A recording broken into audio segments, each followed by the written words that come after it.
Imagine the perfect life, dazzling wealth, a beautiful, loving wife, and the promise of a new beginning with a child on the way. But what if that flawless facade shattered in the most public, humiliating way imaginable? Tonight, we delve into a story ripped from the headlines of The Heart, where a powerful millionaire watches his pregnant wife, the woman he swore to cherish, expose his deepest betrayal on a brightly lit stage. This isn't just a tale of infidelity. It's a raw, unflinching look at power, vulnerability, hidden agendas, and the explosive consequences when secrets refuse to stay buried. Prepare for a journey into a world where love and lies collide, and redemption is a path paved with shattered trust. Let's dive in. The air in the grand ballroom of the Astor Hotel was thick with the scent of lilies, expensive perfume, and the faint metallic tang of anticipation. Elias Thorne, CEO of Thorne Industries, a man whose name was synonymous with innovation and immense wealth, adjusted the cuff of his bespoke tuxedo. His smile, practiced and almost reflexive, was fixed on the podium where his wife, Dr. Serafina Thorne, was about to begin her keynote address. Serafina. The name itself was a whisper of elegance, a promise of light. And tonight, she was radiant. Her silk gown, a deep sapphire that shimmered under the chandeliers, draped gracefully over the gentle swell of her belly. At 7 months pregnant, she possessed a luminous quality, an ethereal glow that captivated every eye in the room. Elias felt a familiar surge of pride, a possessive warmth that had, over the past few months, become increasingly tinged with a gnawing unease. He was a man who built empires, negotiated multi-million-dollar deals, and commanded the respect of boardrooms across the globe. Yet in this moment, a cold knot of dread tightened in his stomach. It wasn't about Serafina's speech. She was a brilliant neuroscientist, articulate and poised. It was about the carefully constructed facade of his life, a masterpiece of illusion that felt perilously close to crumbling. Across the room, nestled among the junior executives and their partners, sat a woman named Lena Petrova. Her heart hammered against her ribs, a frantic drumbeat against the elegant silk of her own dress. She was dressed impeccably, a ghost in the crowd, her face a mask of polite interest, but her eyes, sharp and darting, were fixed on Elias, and then on Serafina. Lena's hand, hidden beneath the table, trembled as she clutched a small velvet pouch. Inside, a single, damning photograph. Elias had met Lena 6 months ago at a tech conference in San Francisco. She was a rising star in a rival firm, a cybersecurity expert with a mind as sharp as her wit. Their initial interactions were purely professional, a dance of intellectual sparring that Elias found exhilarating. Serafina, brilliant as she was, often seemed lost in the abstract world of neural pathways and cognitive mapping.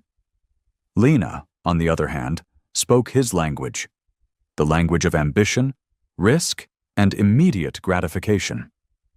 It began subtly. Late-night emails discussing industry trends, then texts exchanging witty observations. Soon the conversations drifted, becoming more personal, more intimate. Elias, a man who had always prided himself on his unwavering loyalty to Serafina, found himself drawn into Lena's orbit with an alarming speed. She was vibrant, direct, and unapologetically ambitious. She saw him, he felt, not just as Elias Thorne, the Titan, but as a man who craved a different kind of challenge, a different kind of spark.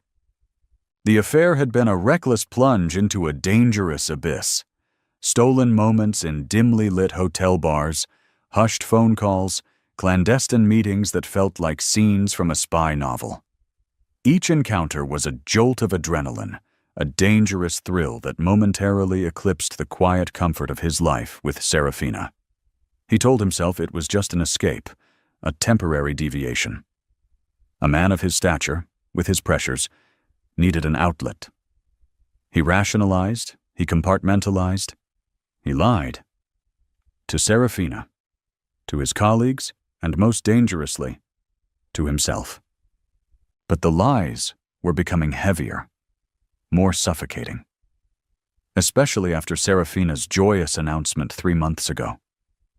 A baby. Their baby. The news had hit Elias with the force of a physical blow, a sudden, jarring reminder of the life he was jeopardizing. He had tried to end things with Lena then, a clumsy, guilt-ridden attempt that Lena, with her shrewd understanding of his vulnerabilities, had deftly sidestepped. She hadn't demanded anything, hadn't threatened. She had simply looked at him with those knowing eyes and said, "Elias, we both know this isn't just about sex. You come alive when you're with me." And he, weak and entangled, had believed her. Now, Serafina stood at the podium, her voice clear and resonant, filling the ballroom. "Good evening, esteemed colleagues, friends, and family," she began, her gaze sweeping across the room, lingering for a moment on Elias, a soft, loving smile gracing her lips.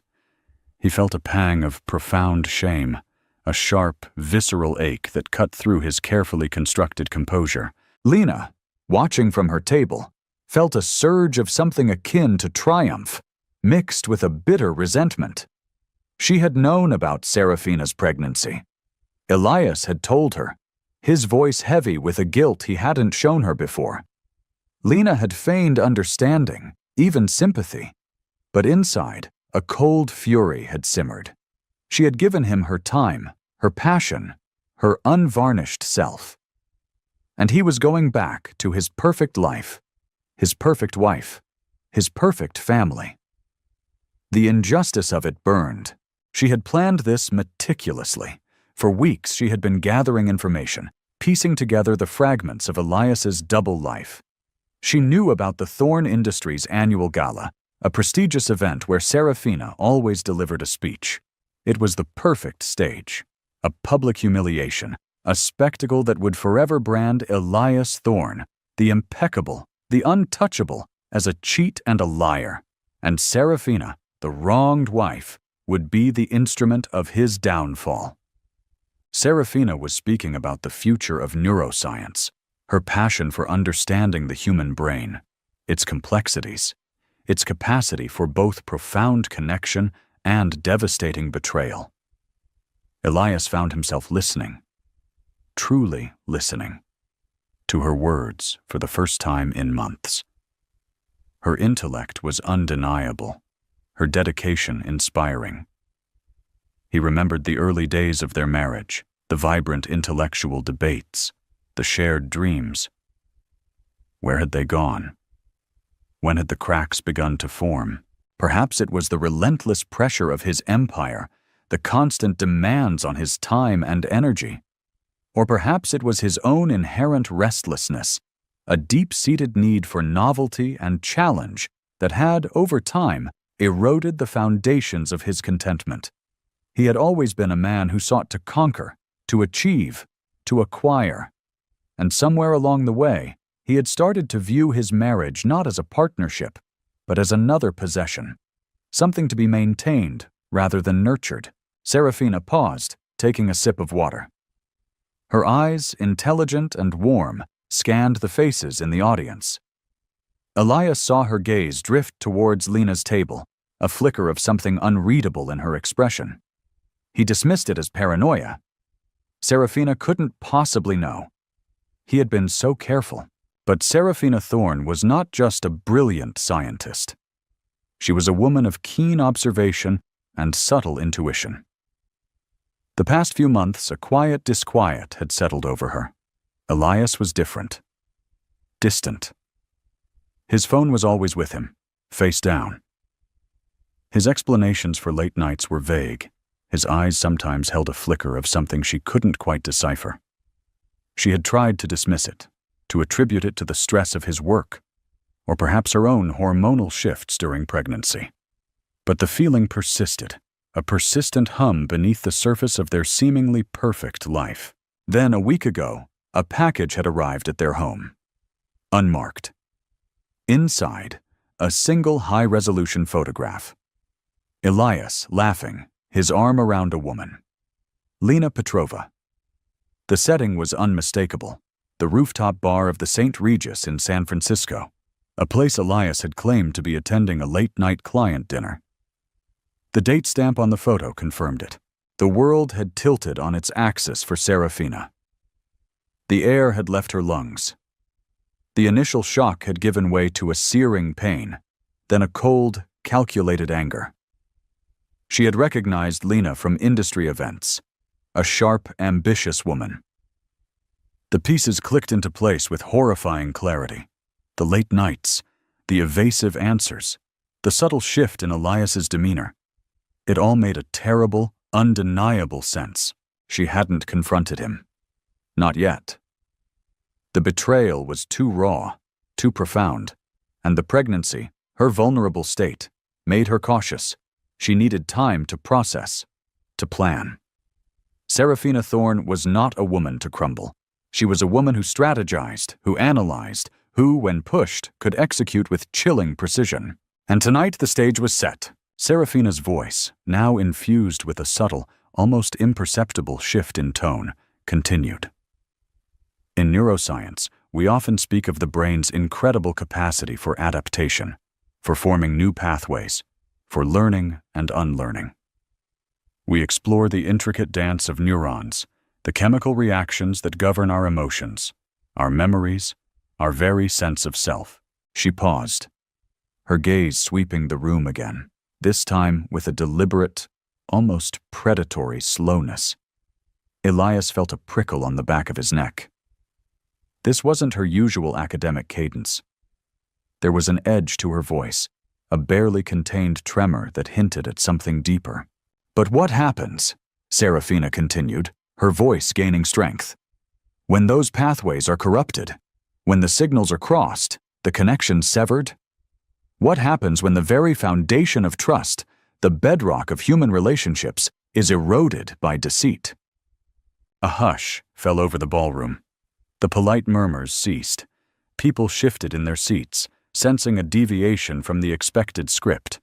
Elias's heart hammered, a frantic drum against his ribs. He felt a cold sweat break out on his forehead. Serafina's eyes, now blazing with an intensity that Elias had never seen directed at him, locked onto his. "We build our lives on trust," she said, her voice clear and unwavering.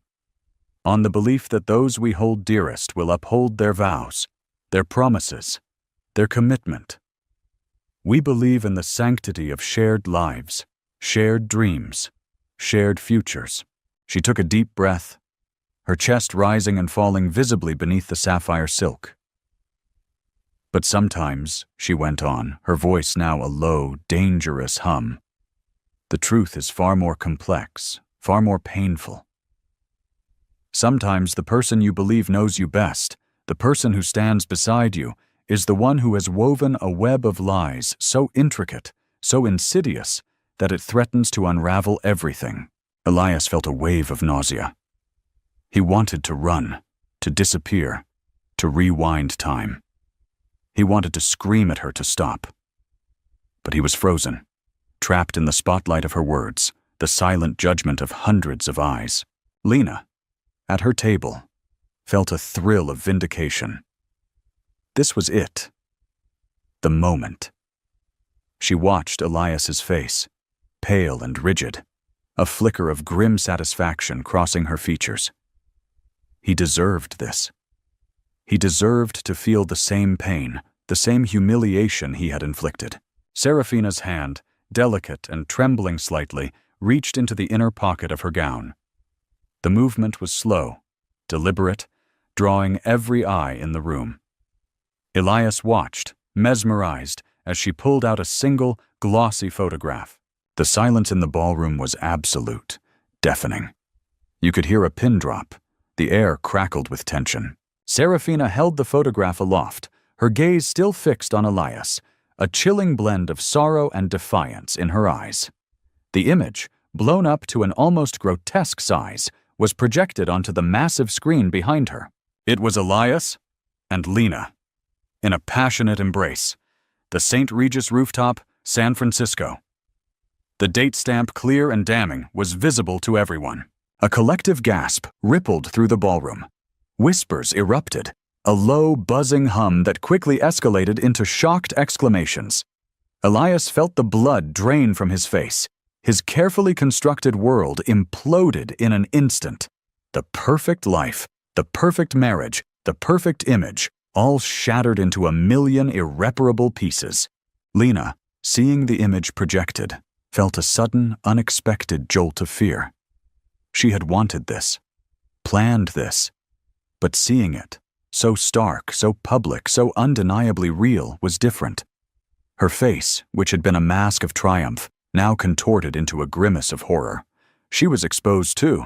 She was the mistress, the other woman, branded for all to see. Serafina's voice, though trembling, cut through the rising din. "This," she said, her voice cracking slightly, but her eyes never leaving Elias's, "is the truth.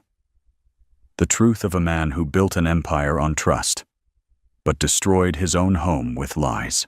Then her gaze shifted, sweeping past Elias, past the stunned faces of the audience, and landed squarely on Lena Petrova. Lena froze. Serafina's eyes, filled with a raw, visceral pain, were like twin lasers, piercing through her carefully constructed anonymity. The spotlight, it seemed, had found its second target.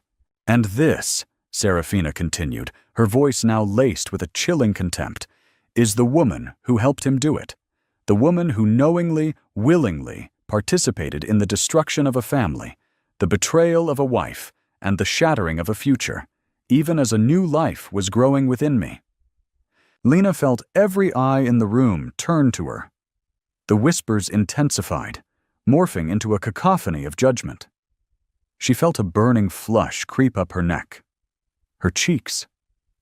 The elegant ballroom, moments ago a symbol of her ambition, now felt like a suffocating cage. The lilies, once fragrant, now seemed to mock her with their purity. She wanted to disappear, to vanish into thin air. Her carefully curated image, her professional reputation, her very sense of self were crumbling around her. Public shame, raw and unyielding, washed over her in a suffocating wave. Without a word, Lena Petrova pushed back her chair, the screech of metal against marble echoing in the stunned silence. Her eyes, wide with panic and humiliation, darted around the room. She saw the disgust, the pity, the outright condemnation in the faces of the people who, moments ago, had been her peers. She scrambled to her feet, her silk dress rustling loudly. Her purse, clutched in her trembling hand, slipped and fell, scattering its contents across the polished floor. A lipstick? A compact? A few crumpled bills? She didn't care. All she wanted was to escape. With a desperate animalistic urge, Lena pushed through the tables, stumbling over chairs, ignoring the shocked gasps and murmurs that followed her. Her heels clicked frantically on the marble floor as she half ran, half stumbled towards the grand double doors at the back of the ballroom. Elias, still rooted to the spot, watched her go, a hollow ache in his chest. He saw the raw terror in her eyes, the desperate flight. And in that moment, for the first time, he felt a flicker of something beyond his own shame, a chilling realization of the collateral damage he had wrought. The doors swung shut behind Lena with a soft thud, leaving behind an echoing silence. All eyes returned to Serafina. She stood at the podium, her body trembling, her hand still clutching the damning photograph. Her face was streaked with tears, but her eyes, though brimming with pain, held a fierce, unyielding resolve. "I stand before you tonight," Serafina said, her voice now a raw whisper, but amplified by the microphone. Not as a victim, but as a woman who refuses to be silenced, a woman who refuses to let lies define her truth. She let the photograph fall from her hand. It fluttered to the ground, landing face up, a stark reminder of the betrayal. "This," Serafina continued, her voice gaining strength with each word, is not the end of my story. It is merely the painful, necessary beginning of a new chapter."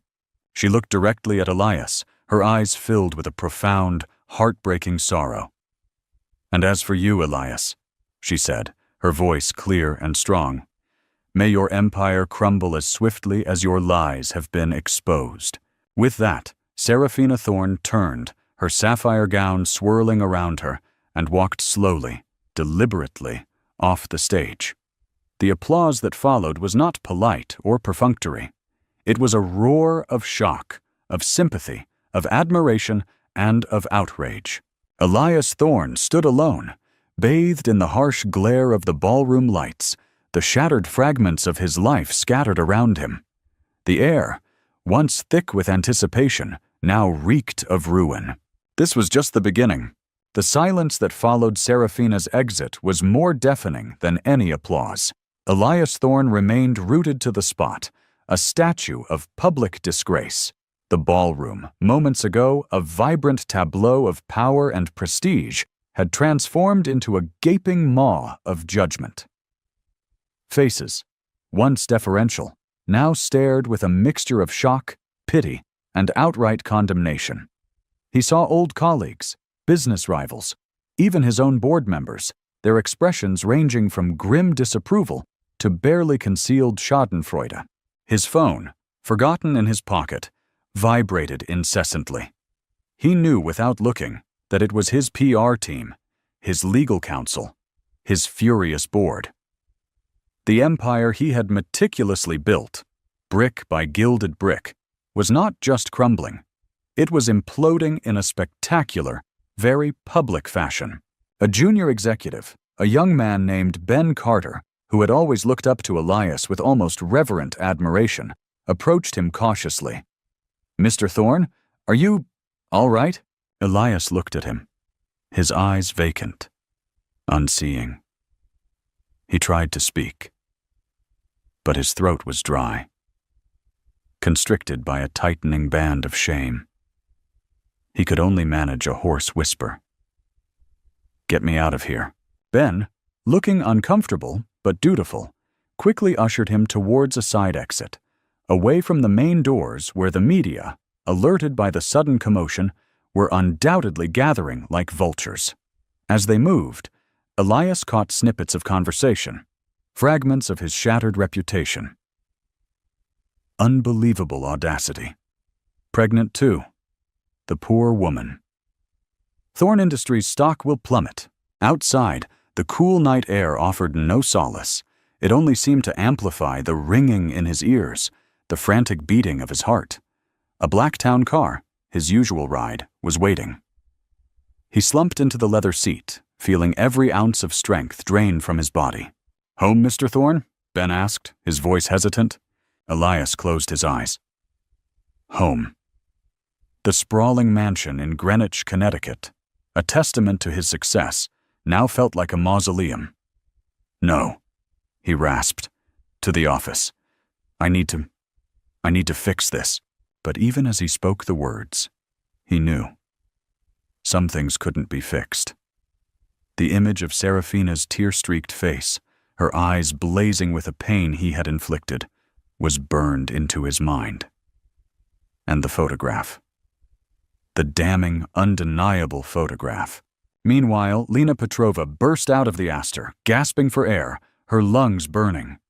The cool night wind whipped around her, but it did little to extinguish the fire of humiliation that raged through her veins. She hailed the first vacant taxi she saw, her voice choked as she gave her address, a chic, minimalist apartment in downtown Manhattan. Inside the cab, she pulled out her phone, her fingers trembling as she scrolled through social media. It was already everywhere. News alerts, Twitter feeds exploding with the hashtag Jock Thorne Affair. Memes, cruel and immediate, were already being generated. Her face, blurred but recognizable, was already being shared, labeled the mistress. A wave of nausea hit her, stronger than the initial shock. She had wanted to expose Elias, to make him pay. But she hadn't fully anticipated the blowback, the public shaming that would inevitably fall on her too. She was a professional, a rising star in a cutthroat industry. Her reputation, meticulously cultivated over years, was now in tatters. "Bitch," she muttered, not at Elias, but at Serafina. She planned this. She knew. She wanted to destroy me too. The initial thrill of vindication had curdled into bitter regret. She had played a dangerous game, and she had lost more than she had won. Her phone rang. It was her boss, a stern, no-nonsense woman named Eleanor Vance. Lena knew what was coming. She let it go to voicemail. Then another call. From a colleague, then another. The notifications piled up. A digital avalanche of her ruined life. She arrived at her apartment, the sanctuary she had so carefully crafted, and collapsed onto her pristine white sofa. The velvet pouch, still clutched in her hand, felt heavy, accusatory. She had been so sure, so confident in her plan. She had orchestrated the delivery of the photograph to Serafina, ensuring it would land just days before the gala. She had even planted a few subtle hints, a breadcrumb trail for Serafina to follow, making sure the wife would connect the dots. She had wanted to be the catalyst, the unseen hand of justice. But Serafina had turned the weapon back on her. Tears, hot and angry, streamed down Lena's face. She wasn't crying for Elias or for the affair. She was crying for herself, for the ambition that had driven her, for the ruthless calculation that had backfired so spectacularly. She had wanted power, recognition. She had seen Elias Thorne as a stepping stone, a means to an end. She had convinced herself that their connection was real, that he saw something special in her, something Serafina couldn't offer. But in the end, she was just another casualty in his gilded life, and now, a public pariah. Back at the Thorne mansion, Serafina had dismissed her driver. She walked through the grand foyer, the silence of the house pressing in on her. The air was still, heavy with unspoken truths. She reached the master bedroom, a cavernous space filled with expensive furniture and a lingering scent of Elias's cologne. It felt alien, hostile. She peeled off the sapphire gown, letting it drop to the floor in a shimmering puddle. Her reflection in the full-length mirror showed a woman both fragile and formidable. Her eyes, though red-rimmed, held a steely glint. The gentle curve of her belly was a stark reminder of the innocent life she carried, a life that deserved more than a foundation built on deceit. The public exposure had been a desperate, impulsive act, born of a pain so profound it had threatened to consume her. But it had also been calculated. She knew Elias. He thrived on reputation, on control. To strip him of that in front of his peers was the only way to truly make him feel the weight of his actions. It was a gamble, a dangerous one, but she had felt she had no other choice. To suffer in silence, to confront him privately and allow him to spin his lies, was unthinkable. She needed the world to bear witness. She sank onto the edge of the bed, her hands resting protectively over her abdomen. The baby. Her priority now. Everything else was secondary. The marriage, the wealth, the shattered illusion of their life. It all paled in comparison to the tiny heartbeat within her. She pulled out her own phone. The messages were pouring in. Friends, colleagues, even distant relatives. Messages of shock, support, outrage. She ignored them all. She needed to speak to one person only. Her older sister, Clara. Clara Davies was a family lawyer, sharp, pragmatic, and fiercely protective. She had always been Serafina's rock, the steady anchor in her sometimes turbulent life. "Clara," Serafina said, her voice hoarse when her sister finally answered. "Serafina, my God, are you all right? I just saw the news. What happened? Are you safe?" Clara's voice was a torrent of concern and disbelief. "I'm fine, Clara. The baby's fine," Serafina said, her voice gaining a little strength. "I exposed Elias, at the gala. Everything." A stunned silence on the other end. Then Clara's voice, calmer now, but laced with a new, dangerous edge. "You did what? Serafina, are you out of your mind? Do you know the implications of this? The media frenzy, the legal ramifications." "I know," Serafina interrupted, her voice firm. "I know all of it. But I couldn't live with the lie anymore. I couldn't let him get away with it. Not when I'm carrying his child." Clara sighed, a long, weary sound. All right, I understand. Or at least I'm trying to. What do you need, Sarah?" "Anything."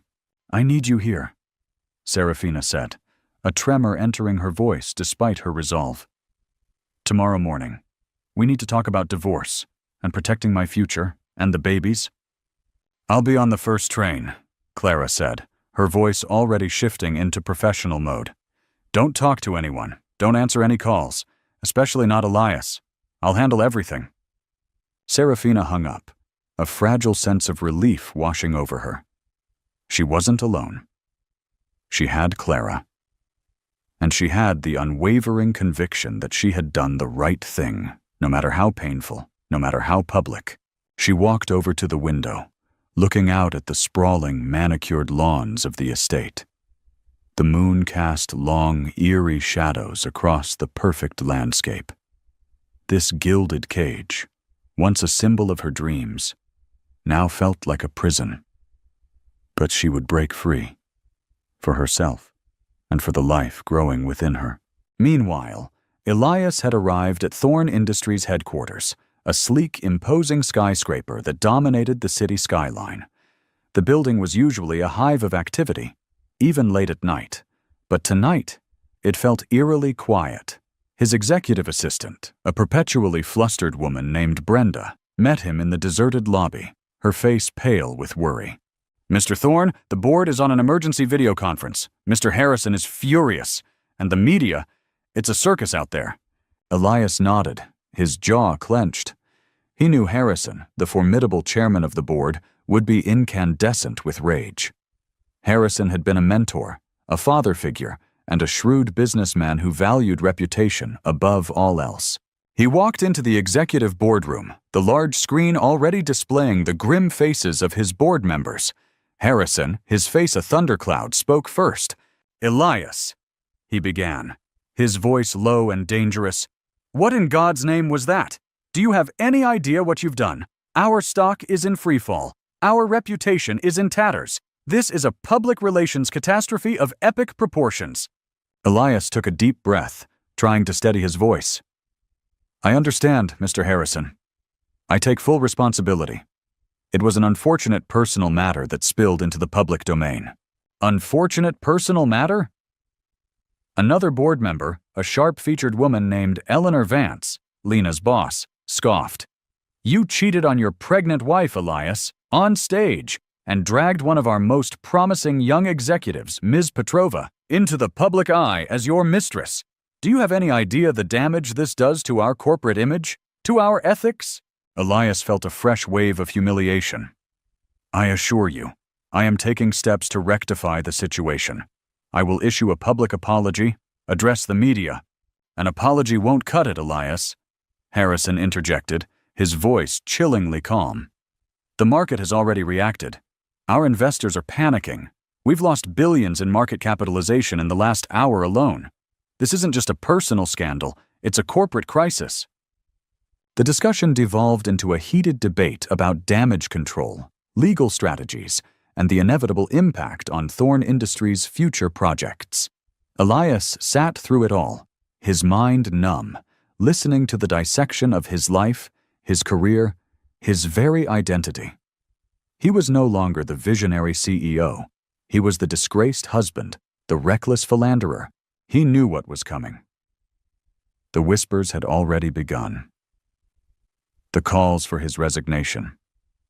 The board, ever pragmatic, would prioritize the company's survival over his personal reputation. As the meeting concluded, Harrison remained on the screen, his gaze piercing.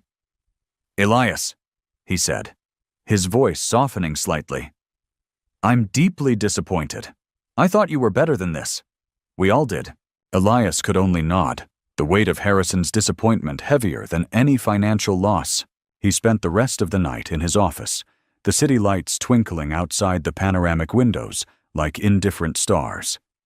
He tried to craft a statement, to formulate a plan, but his mind was a chaotic storm of guilt, anger, and despair. He thought of Serafina, her fierce eyes, her shattered trust. He thought of Lena, fleeing in shame, her career likely ruined. He had destroyed so much. And for what?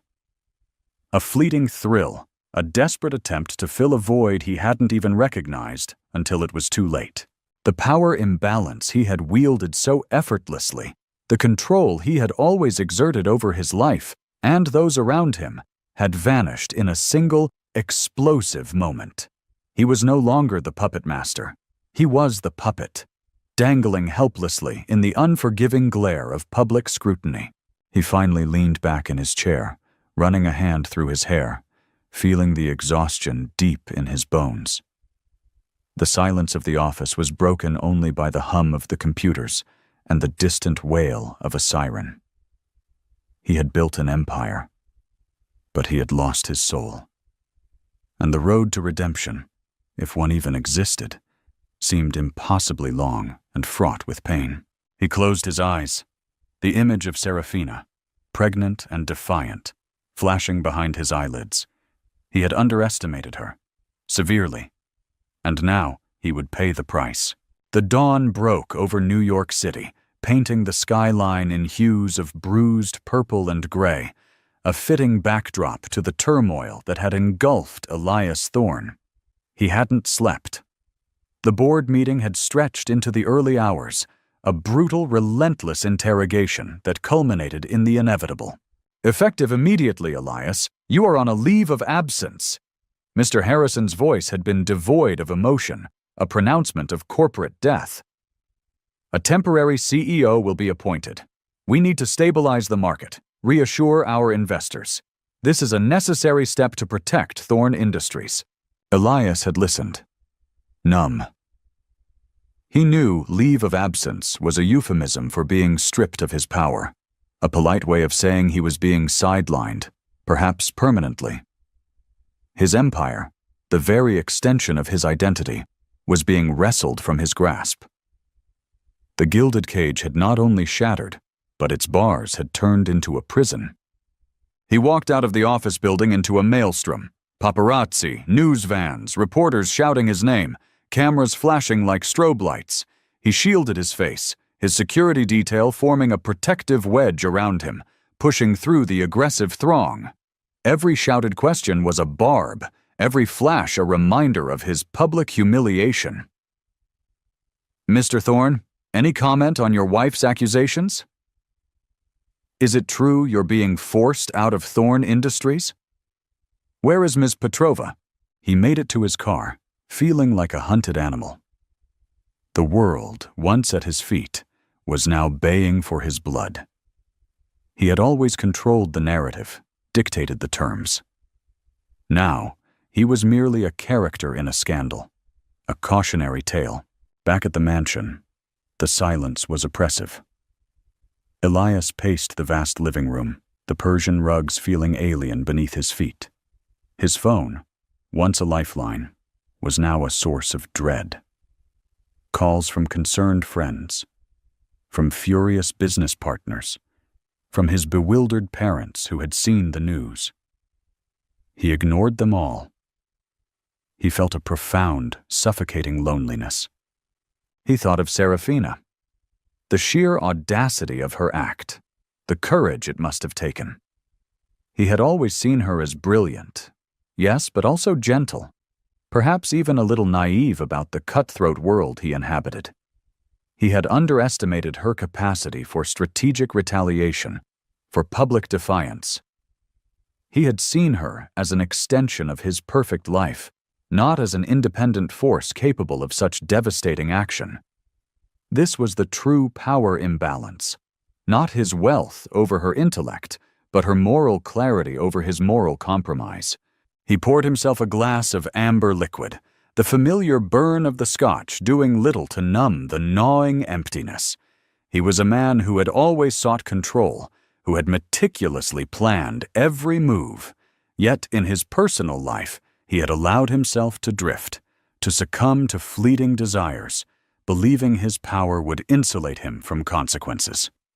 He had been wrong. Terribly, catastrophically wrong. The psychological conflict within him was a tempest.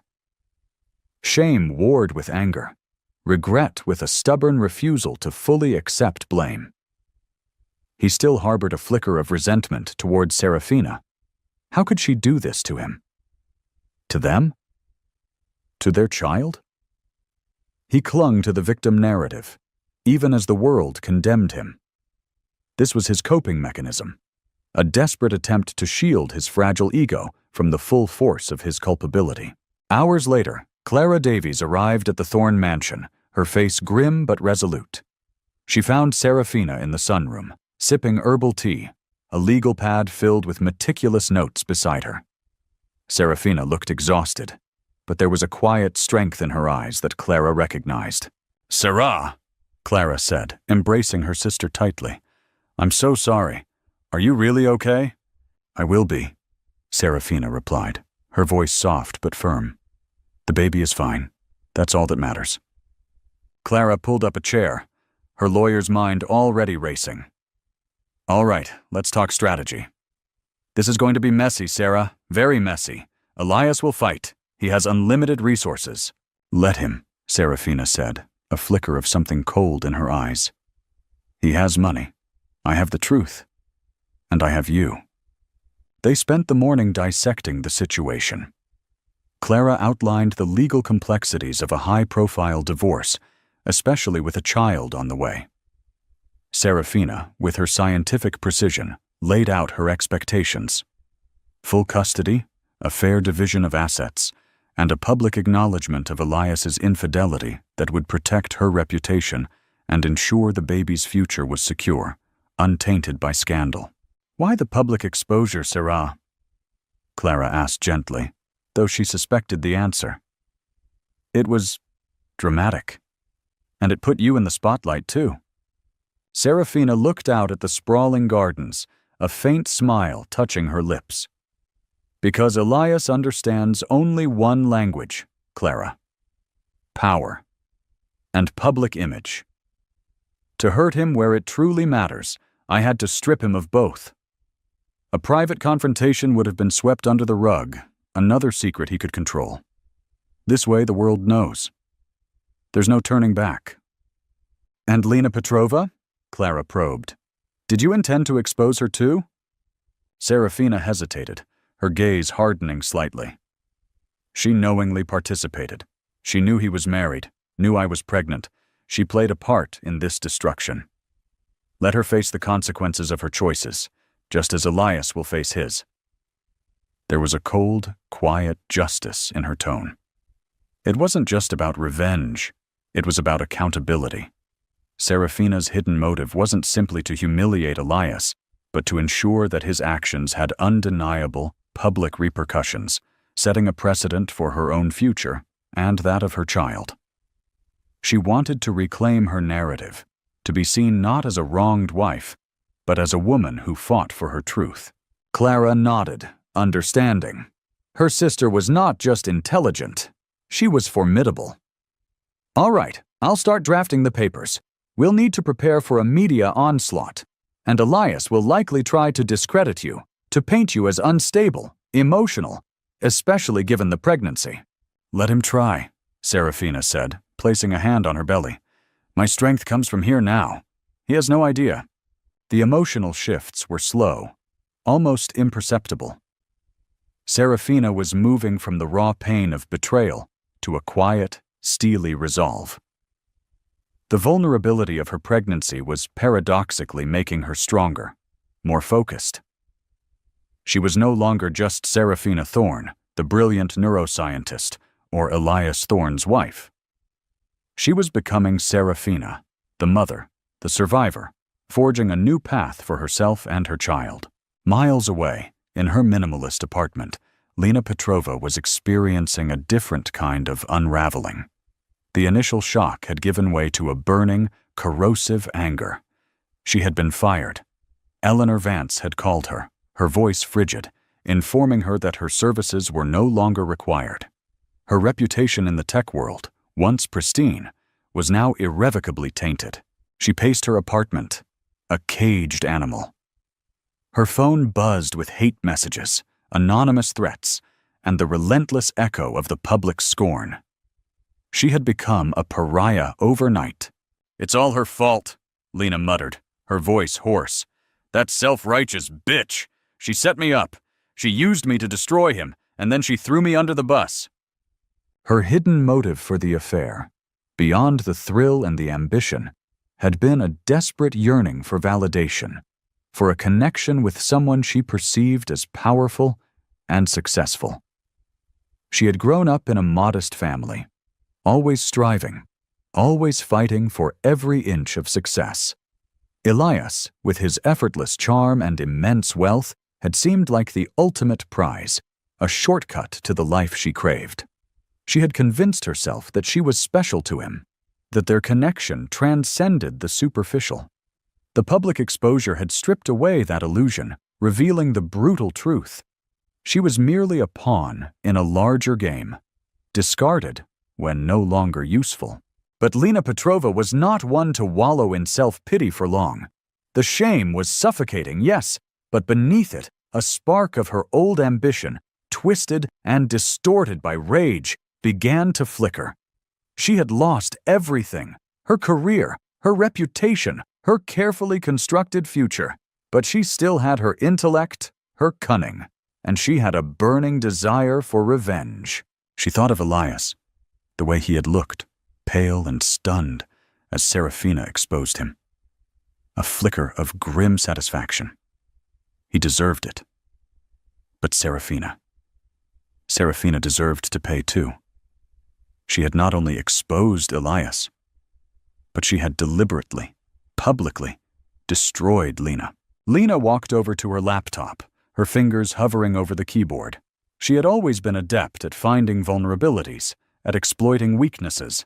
She had access to a vast network of information, a digital underworld she had navigated for years in her cybersecurity work. A new, dangerous plan began to form in her mind. Not just revenge, but redemption, on her own terms. She would find a way to turn this humiliation into an advantage. She would expose Serafina, reveal the cracks in her perfect facade, the hidden motives behind her seemingly noble act. She would prove that Serafina Thorne was not the innocent victim she portrayed herself to be. The morally complex characters were beginning to emerge. Elias, the powerful man brought low, grappling with his own denial and anger. Serafina, the wronged wife, wielding her pain as a weapon, her actions driven by a complex mix of justice, protection, and perhaps a touch of calculated cruelty. And Lena, the ambitious mistress, now a disgraced pariah, her shame transforming into a dangerous thirst for retribution. The stage was set for a new kind of battle, one fought not in boardrooms or on public stages, but in the shadows, where hidden motives would be unearthed, and the true cost of betrayal would be paid. The unraveling had begun, and no one would emerge unscathed.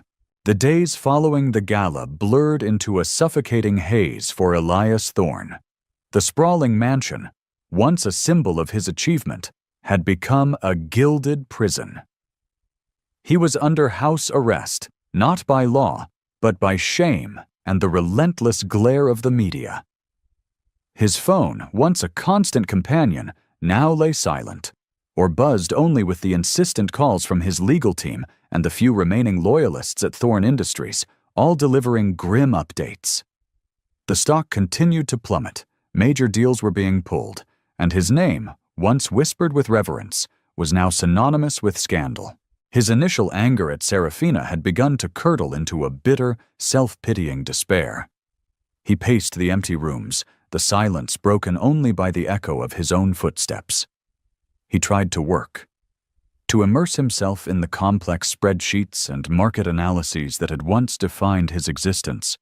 But his mind refused to focus. The image of Serafina, pregnant and defiant, was a constant haunting presence. He tried to call her, his fingers fumbling with the keys. He needed to explain, to apologize, to somehow salvage what was left. But her number was blocked. He tried her assistant, her parents, even Clara. All calls went unanswered. The wall she had erected was impenetrable. His days dissolved into a routine of self-destruction. He drank heavily, the scotch a temporary balm against the gnawing emptiness. He ate little, slept less, haunted by nightmares of public humiliation and professional ruin. His once impeccable appearance deteriorated. Stubble shadowed his jaw, his eyes were bloodshot, and his expensive suits hung loosely on his increasingly gaunt frame. His psychological conflict deepened. He vacillated between blaming Serafina for her cruelty and Lena for her recklessness, and fleeting moments of agonizing self-awareness where he acknowledged his own culpability. But the latter were fleeting, quickly drowned out by the louder voices of denial and resentment. He was Elias Thorne, the man who always won, who always controlled. This loss of control was an existential threat, chipping away at his very identity. He felt like a king dethroned, stripped of his crown and left to wander in the wilderness of his own making. His board, under Mr. Harrison's stern guidance, had appointed an interim CEO, a seasoned but uncharismatic veteran from within the company. Elias was effectively out, his name still on the door, but his power evaporated. He was a ghost in his own empire. The power imbalance had shifted dramatically, leaving him powerless, adrift. For Serafina, the days were a whirlwind of legal meetings, media management, and doctor's appointments. Clara had moved into the mansion, transforming a guest room into a temporary war room. The house, once filled with the ghosts of Elias's presence, now hummed with a different energy, one of female solidarity and strategic planning. The media was relentless. Paparazzi camped outside the gates, tabloids screamed headlines, and every news channel dissected the Thorne scandal. Clara, with her legal acumen and media savvy, became Serafina's shield. She issued carefully worded statements, deflected intrusive questions, and ensured Serafina's privacy was maintained as much as possible. Serafina, though exhausted, found a strange sense of liberation in the chaos. The public exposure had been a catharsis, a painful but necessary cleansing. She was no longer living a lie. The emotional toll was immense, the grief for her shattered marriage a constant ache, but beneath it, a new resilience was forming. She focused on the baby, her growing belly a tangible reminder of the future she was fighting for. Prenatal yoga, healthy meals, long walks in the secluded parts of the estate. These became her anchors. She met with her own legal team, a formidable group assembled by Clara.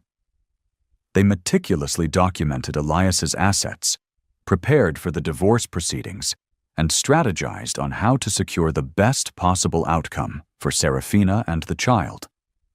The discussions were cold, clinical, devoid of emotion. It was a business transaction now, a dismantling of a life that had once held so much promise. One afternoon, a package arrived. Unmarked, just like the one containing the photo of Elias and Lena. Inside, a small, intricately carved wooden bird. Serafina recognized it immediately. It was a replica of a bird she had admired years ago in a small artisan shop in Florence, a place she and Elias had visited on their honeymoon. She had mentioned it to him once, fleetingly. He had forgotten. Or so she thought. The bird was accompanied by a single, unsigned note. Some secrets are buried deeper than others, even the ones you think you've forgotten. Serafina frowned. It wasn't from Elias. The handwriting was unfamiliar, elegant, but with a sharp, almost aggressive slant. It felt like a threat, a warning, or perhaps a clue. Her scientific mind, always seeking patterns and connections, began to whir. Who would send her this? And why? Was it related to Elias? Or something else entirely? The note hinted at a hidden motive, a deeper layer to the betrayal she had just exposed. Clara dismissed it as a crank sender, a byproduct of the media frenzy, but Serafina couldn't shake the feeling that it was something more, a subtle tremor beneath the surface of the already turbulent waters. Lena Petrova, meanwhile, was meticulously planning her counterattack. The shame of public humiliation had festered, transforming into a cold, burning rage. She had lost everything: her job, her reputation, her carefully constructed future. And she blamed Serafina. She had retreated into her apartment, cutting off all contact with the outside world. Her initial despair had given way to a chilling clarity. She would not be a victim. She would not let Serafina Thorne, the perfect wife, emerge from this unscathed. Lena was a cybersecurity expert, a master of digital forensics. She knew how to find information, how to exploit vulnerabilities. She began by digging into Serafina's past, not just her public persona as a brilliant neuroscientist, but her personal history.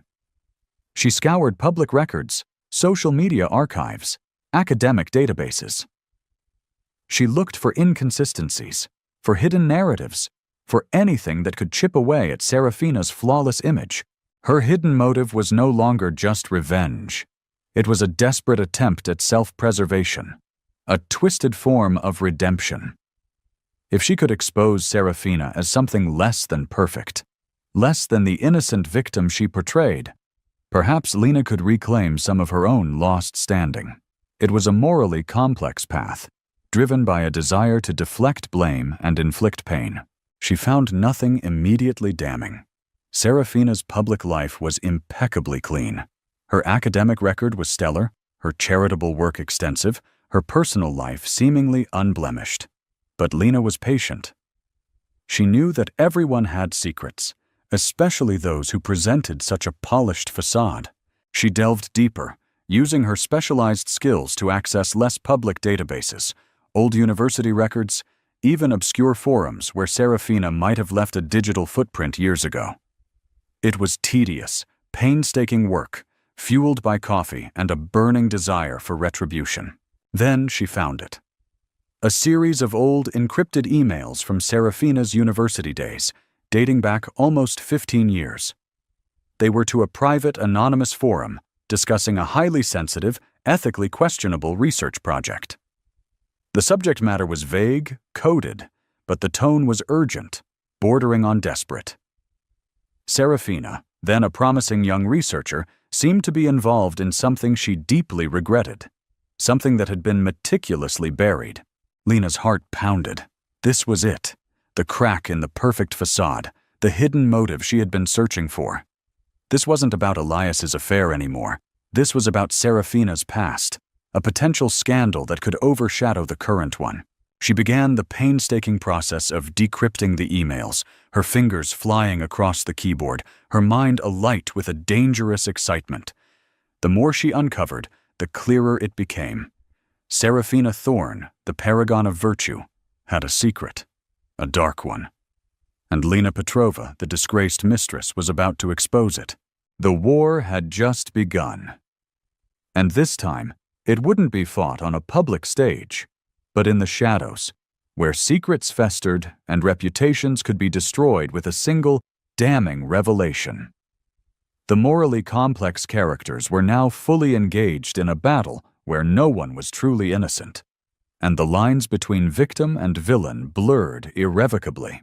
Lena Petrova's fingers flew across the keyboard, her eyes glued to the screen, a triumphant, almost manic grin spreading across her face. The encrypted emails had yielded their secrets. What she uncovered was far more explosive than she could have imagined. The secret wasn't about a past affair or a minor academic transgression. It was about a groundbreaking, yet ethically dubious research project Serafina Thorne had been involved in during her doctoral studies at a prestigious university in Boston. The project, funded by a shadowy biotech firm, involved early-stage human gene editing, specifically targeting cognitive enhancement in children.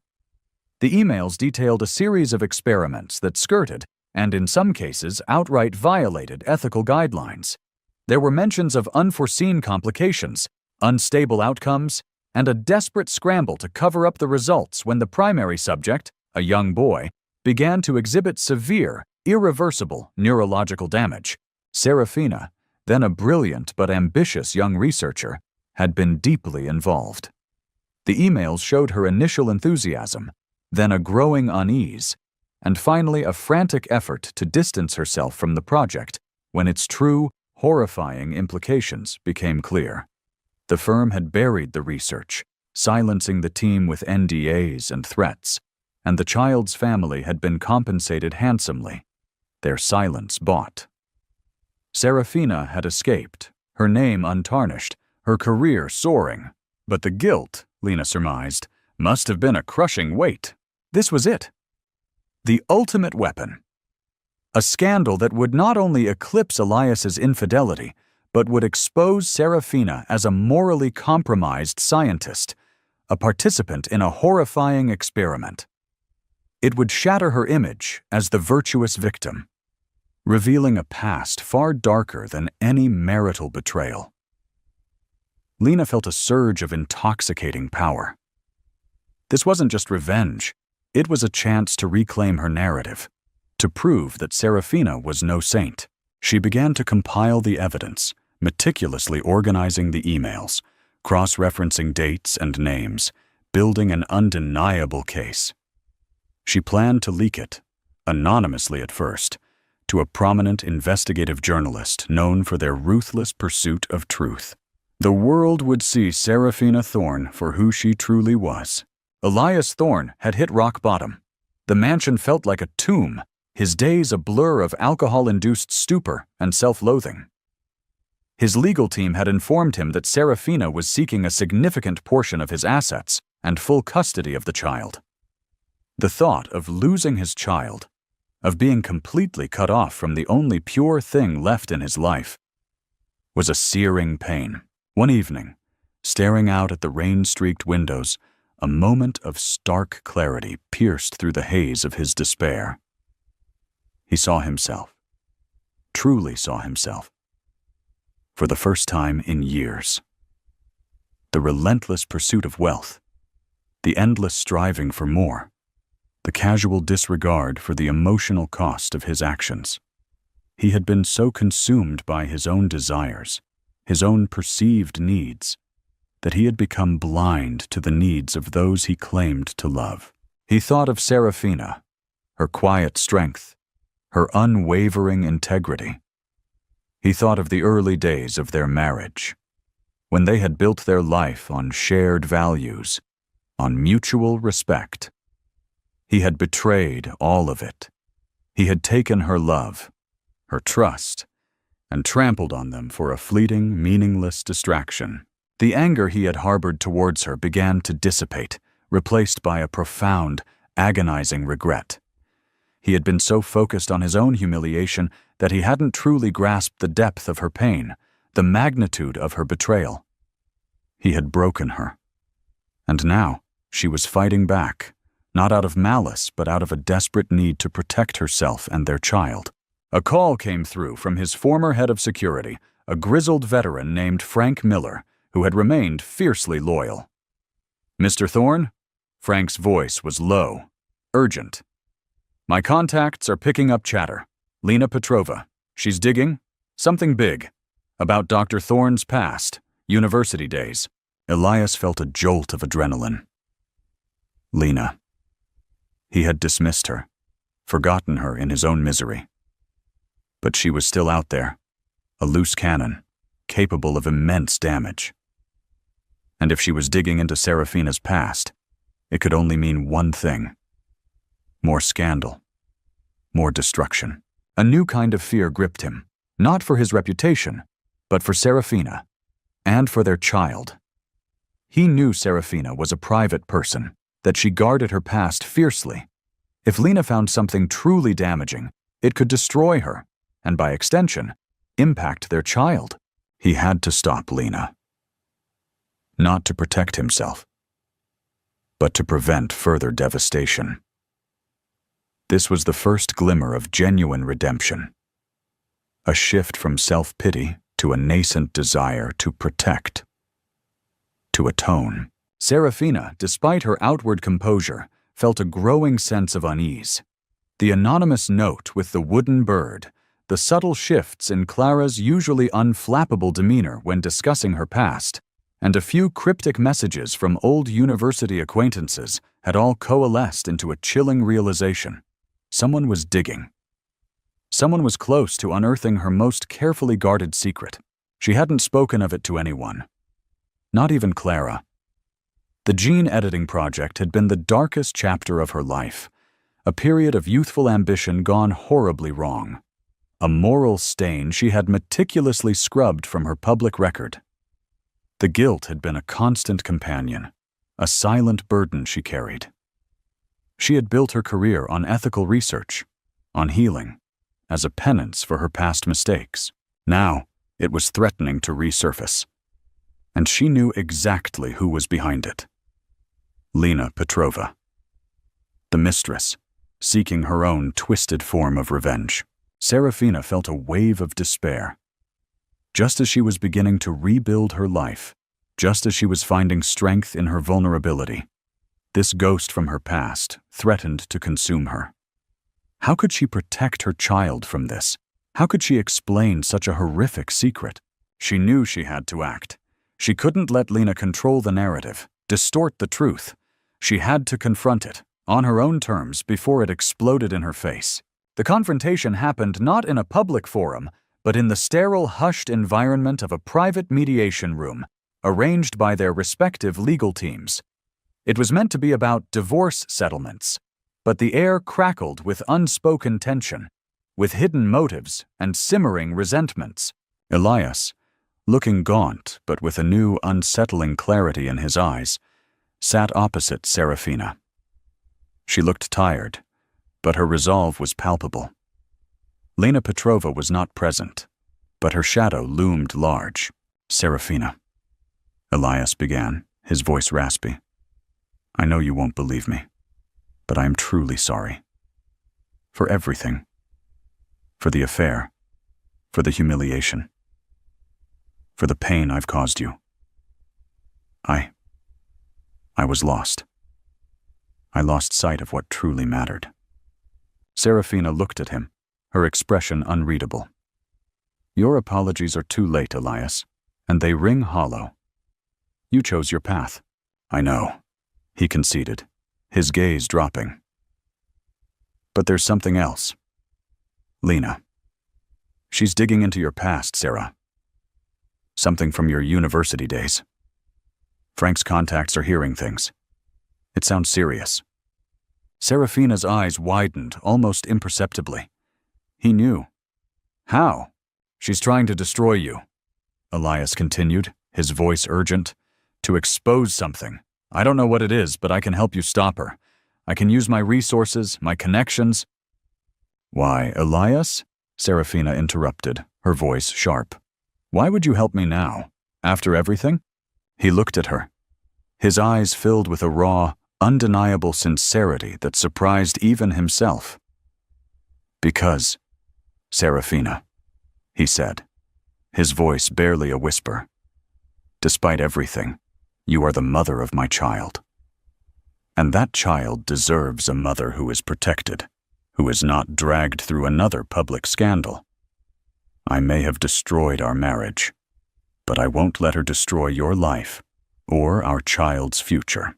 It was a fragile, unexpected moment of connection, a sliver of the man she had once loved, buried beneath layers of arrogance and betrayal, seemed to emerge. His desire for redemption, however nascent, was tangible. Serafina hesitated. This was a morally complex choice, to accept help from the man who had betrayed her, to align with him against the woman who had helped expose him. But the threat was real, and the secret, if exposed, would be devastating. What do you know? Serafina asked, her voice low. What exactly is she looking for? Elias recounted what Frank had told him, piecing together the fragments. Something about a research project, gene editing, a child. Serafina closed her eyes, a shudder running through her. He knew. Or at least, he was close to knowing. The truth, it seemed, was determined to surface, no matter how deeply buried. "I can help you, Sarah," Elias reiterated, his voice firm. "I owe you that much. Let me help you contain this." The psychological conflict raged within Serafina. Could she trust him? Could she allow him back into her life, even in this limited capacity? But the stakes were too high. Her child's future, her reputation as a scientist, her very peace of mind. "All right, Elias," Serafina finally said, her voice barely audible. "Tell me what you propose. And understand this is not about us. This is about protecting our child. Nothing more." Elias nodded, a flicker of hope in his eyes. The path to reckoning was long and arduous, but for the first time in weeks, he felt a purpose beyond his own despair. The seeds of redemption, however faint, had been sown in the fertile ground of shared fear and a fragile, unexpected alliance. The war for reputation and truth was about to escalate, with new, unexpected players on both sides. The meeting between Elias, Serafina, and Lena Petrova was arranged by Elias's security team in a neutral, discreet location, a private conference room in a downtown office building, far from the prying eyes of the media. The air was thick with tension, a palpable animosity that crackled between the three individuals whose lives had become so irrevocably intertwined. Lena entered, her face a mask of defiant hostility. She carried a sleek laptop bag, a clear indication of her intent. She saw Elias, looking surprisingly sober and resolute, and Serafina, her pregnant belly prominent, her eyes holding a weary but unwavering strength. "To what do I owe this family reunion?" Lena sneered, her voice dripping with sarcasm. "Come to beg for mercy, or just to gloat?" "Lena, stop this," Elias said, his voice calm, devoid of his usual arrogance. "We know what you're doing. We know what you've found." Lena's eyes flickered with surprise, then narrowed. "Oh? And what exactly do you think I've found, Elias? More of your sordid little secrets?" "The gene editing project, Lena," Serafina interjected, her voice clear and steady. "The Boston research, the child. I know you have the emails." Lena froze. Her defiant facade cracked, revealing a flicker of raw panic. She hadn't expected them to know. She had been so careful. "It's over, Lena," Elias continued, his voice firm. "You can't leak it. We have evidence of your unauthorized access to secure servers, your attempts to extort information. My legal team will ensure you face the full consequences." Lena scoffed, a brittle, humorless sound. "Extort? I'm exposing the truth. The world deserves to know what kind of virtuous scientist Serafina Thorne truly is. She's no better than you, Elias. She's a hypocrite, a fraud." "And what does that make you, Lena?" Serafina asked, her voice quiet but piercing. "A purveyor of stolen information? A woman so consumed by bitterness that she would destroy another's life, even if it means destroying her own in the process?" Lena flinched. The words hit home, striking at the core of her shame and anger. "This isn't about me, Lena," Serafina continued, her hand resting protectively on her belly. "This is about an innocent child, a past mistake I have spent years atoning for.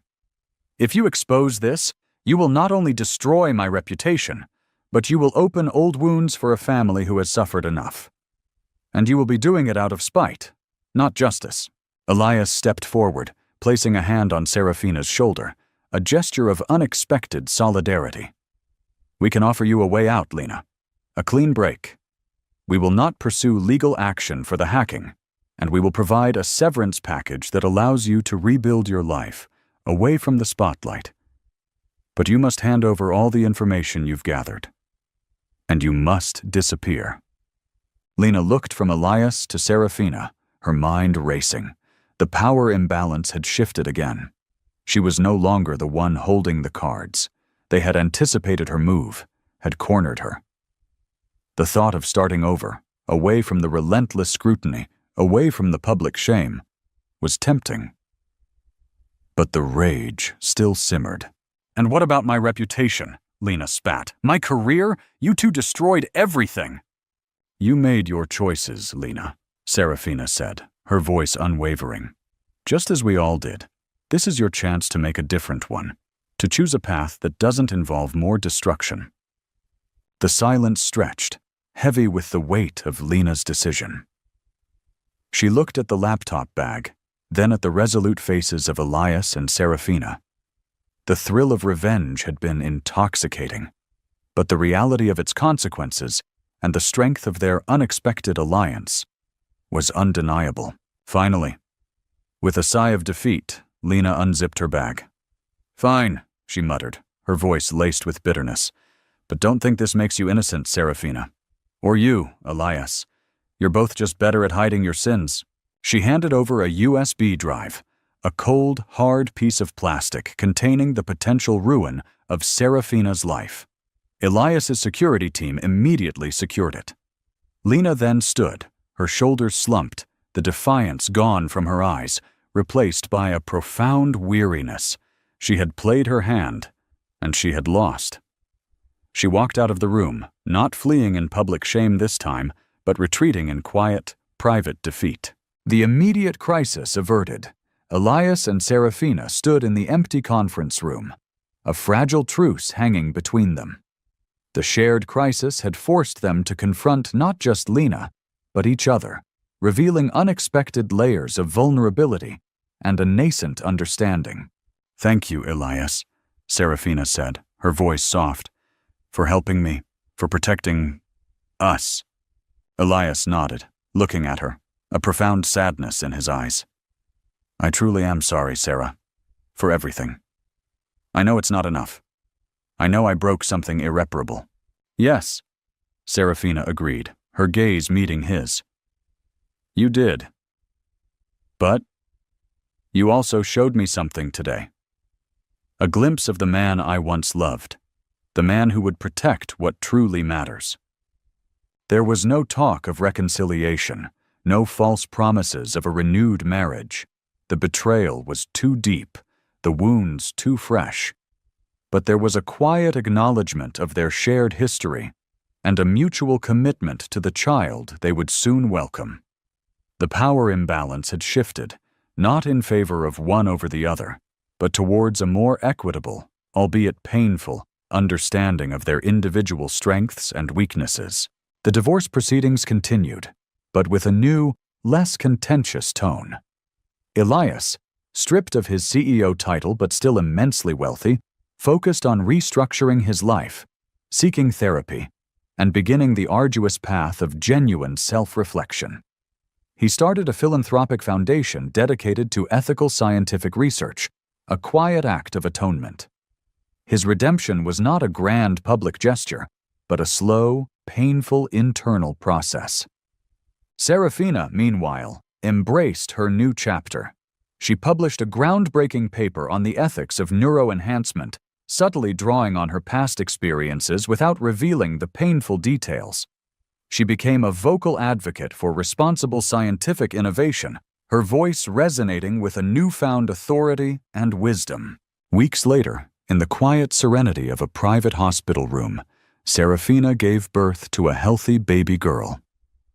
She named her Aurora, after the Roman goddess of dawn, a symbol of new beginnings. Elias was there, at Serafina's invitation, a silent, humble presence. He held his daughter for the first time, a tiny, perfect bundle, and in that moment, the weight of his past mistakes, the public humiliation, the lost empire, all faded into insignificance. This was his true legacy, his one chance at genuine redemption. He looked at Serafina, who watched him with a soft, knowing gaze. There was no love in her eyes, not in the romantic sense, but a deep, shared understanding, a quiet respect forged in the crucible of betrayal and shared crisis. The story was not a fairy tale ending, but a raw, honest portrayal of human fallibility, the devastating consequences of betrayal, and the arduous, often lonely, path to redemption. The characters remained morally complex, their choices driven by a tangled web of ambition, pain, and a desperate search for meaning.